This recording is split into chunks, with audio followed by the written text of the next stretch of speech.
Welcome to New Sky TV. I'm Susan, and today we've got some exciting content to share with you. It's a blast. Shen Haonan, Zhai Yiying, and Zhuo Yian are in full swing in The Dark Side of the Sun, a heartbreaking drama. A short drama's ultimate twist unfolds, a love triangle intertwined with dual personalities, the truth unraveling with every passing second. The show's opening scene is breathtaking. The lights flicker in the hospital ward, the echoes of the courtroom rewind, and all the tenderness becomes a trap.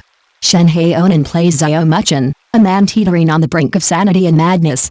He uses cracks as a blade and love as poison, seducing, manipulating, and threatening, stepping into an abyss of no return. The audience feels drawn into his inner labyrinth, where every glance holds a foreshadowing of destruction. Zhai Yiying's Jin Haoxi is the centerpiece of this emotional storm.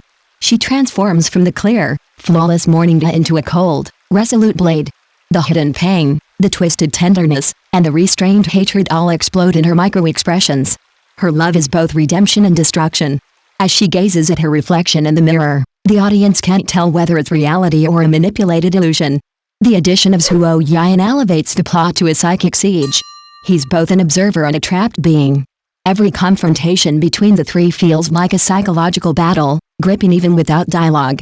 The plot twists and turns, weaving love and sin, truth and falsehood, humanity and illusion into an unpredictable puzzle.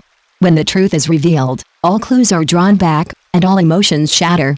The final twist is like a chilling wind chilling to the bone. The courtroom lights return, and the camera freezes on those tearful eyes. It turns out everything was merely a trap carefully crafted by fate. With the truth revealed, a new mystery begins. The scene feels like a meticulously planned psychological game, each shot hints at the tipping point of collapse. Initially, the audience believes Zhai Yiying is simply a victim driven mad by fate. However, as the camera zooms in frame by frame, the light in his nearly lifeless eyes flickers not with fear, but with a plan. The moment he left the ward, sunlight filtered through the glass onto his shoulders, seeming to glare him with a gentle glow. The next moment, that light took on a cold edge, like a knife. It was a sign of rebirth, not the relief of recovery, but the beginning of a renewed intertwining of sanity and madness. Meanwhile, Jin Haoxi's appearance shattered the apparent calm. She stood at the end of the corridor, the bouquet of white roses swaying gently in the light, a purity so pure it was almost blinding. As the camera slowly zoomed in, the audience realized, her hands trembled, her eyes cold as ice. That wasn't the weight of a lover, but the gaze of a hunter. The music suddenly stopped, and the air seemed to freeze. The moment Zhai Yiying looked up, time seemed to break. Their gazes met, a silent declaration of war. The director omitted any dialogue, simply letting the camera linger on the distance between them, close enough to hear their breathing, yet so far away that it felt suffocating. The lights dimmed, the ward door opened, and Zhuo Yian's figure appeared at the intersection of light and shadow, holding the destroyed medical record. The camera suddenly tightens in this sequence, compressing all emotion into a breath. Shen Haonan's performance is like dancing on the edge of a knife. Every frown, every tear, carries a controlled, explosive quality. He doesn't rush to vent, but rather breathes through these cracks, allowing the audience to witness the moment of human nature's collapse through his slightly trembling eyelashes. The director clearly understands the rhythm of psychological suspense. He doesn't give the audience time to breathe. The path of revenge is constantly folded in the camera's push and pull movements. Each apparent victory is another carefully laid trap.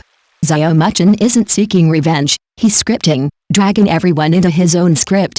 He uses reason as a blade and emotion as bait, turning his enemies into extensions of his own vengeance. The whispered words, "I only love you the way you do," are more piercing than any flash of blood and gore. The boundaries between murderer and victim are torn apart, and the chess game of revenge becomes a war of mirror images. Every move consumes the soul. The structure of a game within a game makes the entire drama resemble a folding mirror. The audience thinks they understand the plot, but in reality, it's actually reflecting back upon them. Each revelation peels back a layer, revealing a deeper truth. Who is manipulating? Who is redeeming? Who is fooling? Ultimately, when the scene returns to the flickering light, everyone's fate becomes a predestined cycle. Revenge is not the end, but the echo of fate. When the camera focuses on Jin Haoxi, the audience witnesses not just a single woman, but a symphony of personalities. Zhai Yiying, with exquisite restraint, completes her transformation from morning dew to sharp blade. Every breath and blink seems to be a dialogue with herself. The gentle part of her seeks survival, The cold part resurrects. In the early shots, her world is soft and luminous, the light filtering through the window screen onto her face, an almost holy warmth. But midway through, the director allows the camera to shake and blur, as if the audience is drawn into her hallucination. Her smile cracks, her voice distorts in its echoing voice, and that sense of afterimage is the prelude to her personality's collapse. By the end, makeup, hair, and lighting together complete the personality, reshaping cold tones, sharp contours, and almost bloodless lips. She is no longer the passive Jin Haonan, but a knife hidden in love. The director even added a faint metallic sound in the few seconds when she appeared, suggesting that she has transformed from an emotional body into a rational weapon.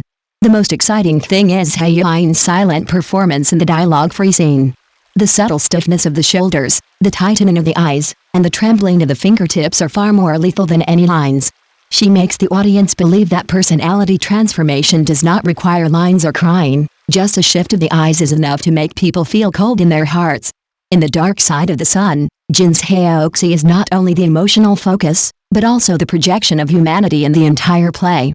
Her collapse is the beginning of the death of love and the rebirth of reason. Shen Haonan meticulously crafted nonverbal language, a retracted glance, a measured breath, enough to pull the audience from sympathy to fear. Zhai Yiying's subtle adjustments to body position make each transition feel like a change of clothing, allowing the audience to detect subtle cracks. Some within the industry believe that such roles present a dual challenge to actors' emotional management and physical fitness.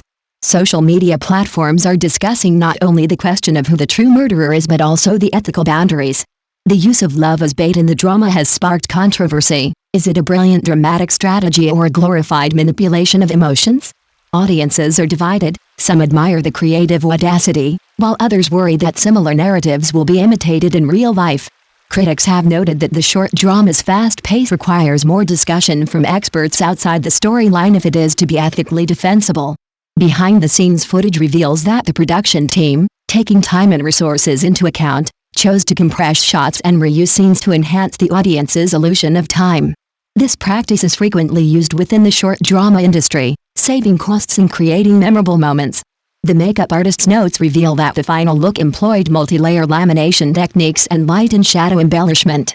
The resulting charming villain is a testament to both performance and technology. Some voices express differing opinions, arguing that this depiction of frenzied revenge could confuse viewers about the pursuit of justice. Others argued that artistic expression should inherently explore the depths of human nature. These two positions formed an interesting tug-of-war in the popular comment section, extending the discussion beyond entertainment to ethics and media responsibility. The ending, which examines the protagonist's guilt and punishment in the same context, reveals both the truth and the price paid.